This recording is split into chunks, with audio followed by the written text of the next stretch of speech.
और बीजेपी एक साजिश के तहत ईडी को इस्तेमाल कर सर्वोच्च न्यायालय में उसको रीट याचिका की। इनकम टैक्स के दबाव होते हुए भी माननीय सर्वोच्च न्यायालय ने उस केस को यह कह के खारिज कर दिया कि इसमें बीजेपी हमारे नेताओं को डराने का काम किया, राहुल गांधी जी को डराने के लिए सारा ये समन जारी किया गया, पूछताछ किया गया। लेकिन नीतीश कुमार जी यदि इस तरह से किए तो मुझे लगता है कि भाजपा के प्रभाव में आ गए हैं।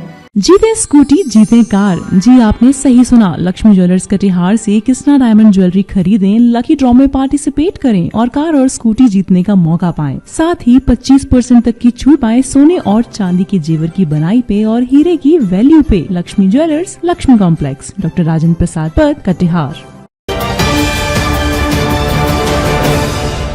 प्रेस वार्ता में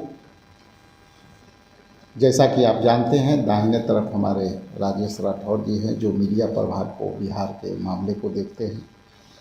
इस तरफ स्नेहाशीष जी हैं, सौरभ जी आईटी के हैं और संजय पांडे जी जो हमारे लीगल डिपार्टमेंट को देखते हैं।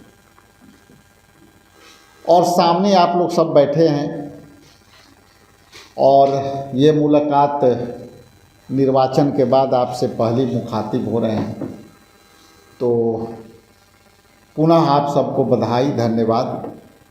पैनल पर बैठे सभी को स्वागत। आज मैं आपके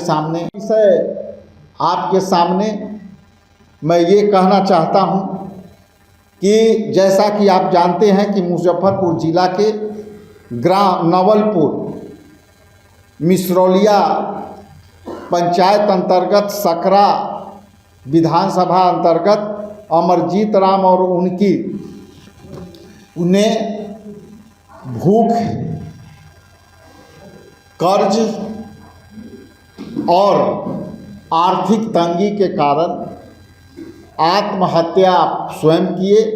उसके पहले उनके परिवार में 3 पुत्रियों को जो है हत्या कर, स्वयं आत्महत्या करके ये इस दुनिया से चले गए और सरकार के सामने एक बड़ी सवाल खड़ी करके चले गए। आप जैसा कि जानते हैं कि आज के लोकतंत्र में यदि कोई व्यक्ति किसी राज्य में भूखा मरता है, वो आर्थिक तंगी और बदहाली से मरता है, तो ये उस राज्य के सरकार के मुंह पर कालिख जैसा है और अपने आप में एक बड़ा सवाल छोड़ के गई है। आप आर्थिक तंगी का कारण सरकार ने उसकी हत्या की है। आप सवाल पूछ सकते हैं कि सरकार कैसे हत्या की, तो ये माइक्रो फाइनेंस कंपनियां जो है कर्ज के नाम पर महिलाओं को सॉफ्ट टारगेट करती है और सॉफ्ट टारगेट कर करके समूह बना करके और उनको कर्ज देती है और 50,000 कर्ज के रूप में वो 1.5 लाख 2 लाख रुपया वसूलती है और नहीं वसूलने पर पुनः दूसरा माइक्रो कंपनियां, फाइनेंस कंपनियां फिर उसको लोन देती है और लोन दे करके उसको पूरे समूह में जो है प्रताड़ित करता है। और आज मैं उदाहरण सहित जो मिसरौलिया गांव का जो घटना है वो सरकार इस पर गंभीरता से सोचे और उसी गांव के अगल बगल जो है 5 लोग अपने घर में ताला लगा करके चले गए।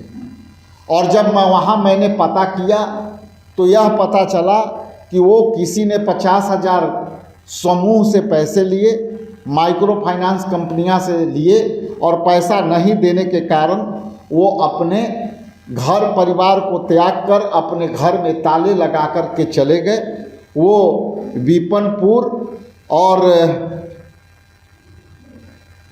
बीपनपुर सकरा विधानसभा में वाजिदपुर और ये सब गांव 3-4 गांव में एक ही गांव के लोग भाग गए हैं। इसलिए आपके माध्यम से मैं सरकार को चेताना चाहता हूं कि आप तुरंत माइक्रो फाइनेंस कंपनियां को अंकुश लगाएं, और नहीं लगाएंगे तो हर गांव में जो है आपको इस तरह के सैकड़ों लोग मिलेंगे जो माइक्रो फाइनेंस कंपनियां से पैसे लिए और समूह, जो महिला के समूह होती है उसके माध्यम से उनको लूटे गए। और जब आर्थिक तंगी होती है तो या तो लोग आत्महत्या कर लेते हैं या फिर इस जो है अपने घर में ताले लगा कर के भाग रहे हैं। और ये बड़ी षड्यंत्र है सरकार के साथ, भ्रष्टाचार का षड्यंत्र है सरकार के साथ। चूँकि माइक्रो फाइनेंस कंपनियां सरकार के नुमाइंदे से मिलकर स्वयं सहायता समूह को इस्तेमाल करती है और ऐसे लोगों को, गरीब लोगों को, खास करके गरीब महिलाओं को टारगेट करती है। और ये इस वजह से लोग फाइनेंस के कारण, भूखमरी के कारण, आर्थिक तंगी के कारण लोग सूदखोरी के शिकार हो रहे हैं। इसलिए हम आने वाला समय में इसकी बड़ी आंदोलन की हम तैयारी करेंगे और इस विषय को लेकर के हम जनहित में इस आंदोलन को ले जाएंगे। दो गंभीर विषय को लेकर के सामने आया हूँ। पहला गंभीर विषय ये है कि जिस तरह से नेशनल हेराल्ड मामले में विगत कई वर्षों से आदरणीय सोनिया गांधी जी, आदरणीय नेता राहुल गांधी जी को नेशनल हेराल्ड के मामले में ईडी ने समन जारी किया था। आपको स्मरण होगा कि इस विषय पर लेकर के लगातार अखिल भारतीय कांग्रेस कमेटी, बिहार प्रदेश कांग्रेस कमेटी लगातार आंदोलन कर रही थी और हमारे सभी नेता और लीगल जो लॉयर थे राष्ट्रीय स्तर पर, सुप्रीम कोर्ट में ये लगातार बातें चल रही थी कि नेशनल हेराल्ड जो एक ज़माने में वो केस क्लोज हो गई थी और केस पूर्णतः समाप्त हो चुकी थी।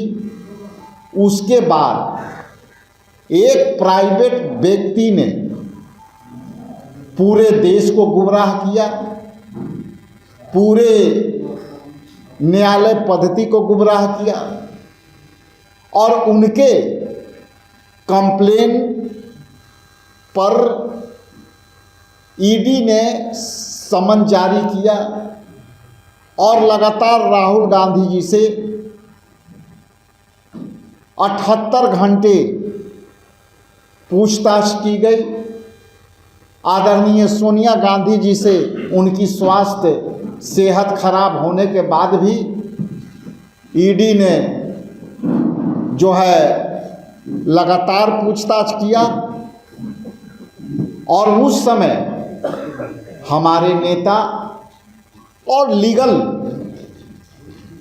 तौर पर जो लॉयर थे वो कह रहे थे कि किसी भी हालत में ये केस गलत है, निराधार है और बीजेपी एक साजिश के तहत ईडी को इस्तेमाल कर सर्वोच्च न्यायालय में उसको रीट याचिका की।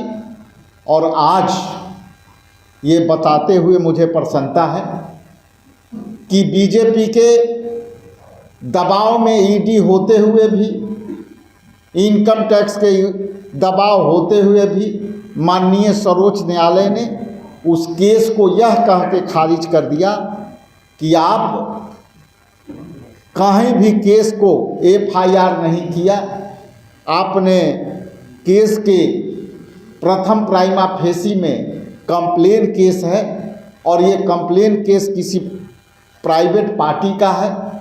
इस तरह से वो केस आज खारिज हो गई और ये कह के ईडी को फटकार लगी कि आपने किस हैसियत से, किस बिना पर आपने इतनी बड़ी कदम उठाई, और यदि आपको किसी को समन करना था तो आपने केस दर्ज क्यों नहीं कराई?